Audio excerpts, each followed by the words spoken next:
আজ জিভে জল আসা একটা সন্দেশের রেসিপি নিয়ে হাজির হয়ে গেলাম।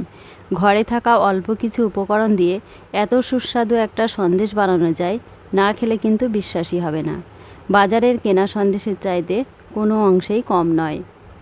এখানে দুটো মাঝারি সাইজের আম কেটে নিয়েছি। আটি দুটো ফেলে দিয়ে পুরো আমের পাল্পটাই নিয়ে নিলাম। এখন মিক্সিতে ব্লেন্ড করে নিচ্ছি।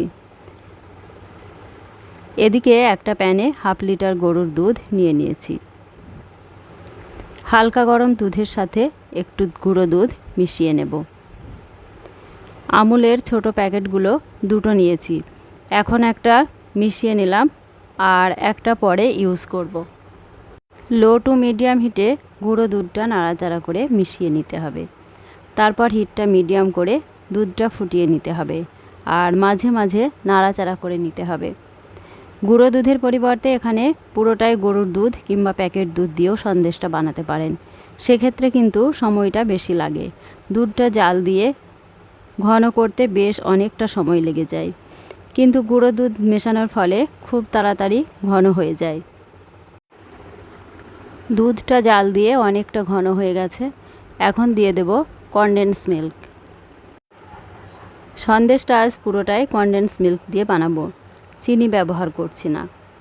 আমি এখানে 4 টেবিল চামচ কনডেন্স মিল্ক ব্যবহার করছি। তবে হাতের কাছে কনডেন্স মিল্কটা না থাকলে চিনি দিয়েও সন্দেশটা বানাতে পারবেন। সেক্ষেত্রেও কিন্তু খুব বেশি চিনি লাগবে না, কারণ দুধটা ঘন হয়ে বেশ মিষ্টি লাগে আর আমটাও বেশ মিষ্টি। সন্দেশটা আরও সুস্বাদু করার জন্য দিয়ে দিলাম একটুখানি এলাচ গুঁড়ো। তবে এলাচ গুঁড়োটা না দিলেও কিন্তু সন্দেশটা খেতে ভালোই লাগে। দুধটা ফুটে ফুটে অনেকটা ঘন হয়ে গেছে। সাইডগুলো নেড়ে নেড়ে মিশিয়ে নিতে হবে। আরও একটু ঘন হয়ে এলে আমের পাল্পটা দিয়ে দিতে হবে। আমের পাল্পটা প্রথমে ব্লেন্ড করে নিয়েছি, তারপর ছাকনা দিয়ে একটু ছেঁকেও নিয়েছি।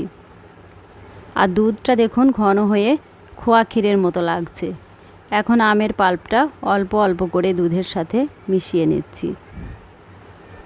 অল্প অল্প করে সবটুকু আমের পাল্প দিয়ে দেব আর এইভাবে নেড়ে নেড়ে মিশিয়ে নিতে হবে। খুব ভালোভাবেই মিশে গেছে। এখন অনবরত নাড়াচাড়া করতে হবে যাতে প্যানের নিচে লেগে না যায়।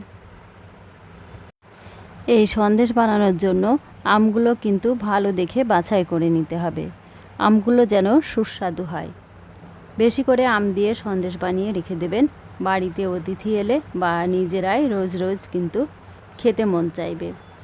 মিশ্রণটা অনেকটা ঘন হয়ে এসছে। এই সময় দিয়ে দেব একটু ঘি। নাড়াচাড়া করে ঘিটাও মিশিয়ে নিতে হবে। ঘিটা অফ ক্যামেরায় দিয়েছি, তাই দেখাতে পারলাম না। ঘিটা দেওয়ার ফলে সন্দেশটা আর প্যানে লেগে যাবে না। আর হিটটা অবশ্যই লো রাখতে হবে। এখন দিয়ে দিলাম আরও 1 প্যাকেট গুঁড়ো দুধ। গুঁড়ো দুধটা নাড়াচাড়া করে মিশ্রণের সাথে মিশিয়ে নিতে হবে। অল্প অল্প করে গুঁড়ো দুধ দেব আর মিশিয়ে নেব। একেবারে সবটা দিলে দেলা পেকে যেতে পারে বা প্যানে লেগে যেতে পারে। সন্দেশের পাক দেওয়া হয়ে গেছে। এখন ইন্ডাকশনটা অফ করে দিলাম। এখন একটা প্লেটে ঘি মাখিয়ে নিয়েছি, ওতে মিশ্রণটা ঢেলে দেব। তারপর স্প্যাচুলা দিয়ে চেপে চেপে সেট করে নিতে হবে।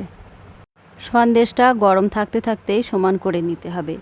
ঠান্ডা হয়ে গেলে সমান করা যাবে না, সন্দেশটা শক্ত হয়ে যাবে। আমি এখানে সন্দেশটা গোল পাত্রে সেট করে নিলাম। আপনারা চৌকো পাত্রেও সেট করে নিতে পারেন। সেট করা হয়ে গেলে সন্দেশটা একটু ঠান্ডা করে নেব, তাহলে শক্ত হয়ে যাবে। সন্দেশটা পিস করতে সুবিধা হবে। সমান করা হয়ে গেছে। এখন একটু ঠান্ডা করে নেব। 10 মিনিট পরে সন্দেশটা পিস করে দেখাচ্ছি। আমি সন্দেশটা এইভাবে কেটে নিচ্ছি। আপনারা আপনাদের পছন্দ মতো যে কোনো শেপে কেটে নিতে পারেন। পাকা আম শেষ হওয়ার আগে অবশ্যই একবার এইভাবে আমের সন্দেশ বানিয়ে নিন। একদিন বানিয়ে প্রায় 1 সপ্তাহ খেতে পারবেন নর্মাল ফ্রিজে রেখে। চড়া দামে আর দোকান থেকে সন্দেশ কিনতে হবে না যতদিন বাজারে পাকা আম থাকছে। আমি এইভাবে চৌকো করে সন্দেশের পিস করে নিলাম। আপনারা আপনাদের পছন্দ মতো পিস করে নেবেন। পিস করা হয়ে গেছে, এখন তুলে নেব। দেখুন কত সুন্দর লাগছে। বাড়িতে একবার হলেও এইভাবে বানিয়ে নিন, আর কেমন হয়েছে খেতে কমেন্ট করে অবশ্যই জানাবেন। সন্দেশগুলো একটা প্লেটে তুলে নিলাম, আর এগুলো আরও লোভনীয় করার জন্য সন্দেশের উপর একটু কাজু বাদাম কুচি দিয়ে দিচ্ছি। সন্দেশটা দেখতে ভালো লাগবে, আর খেতে রেসিপিটা ভালো লাগলে চ্যানেলটা সাবস্ক্রাইব করার অনুরোধ রইল।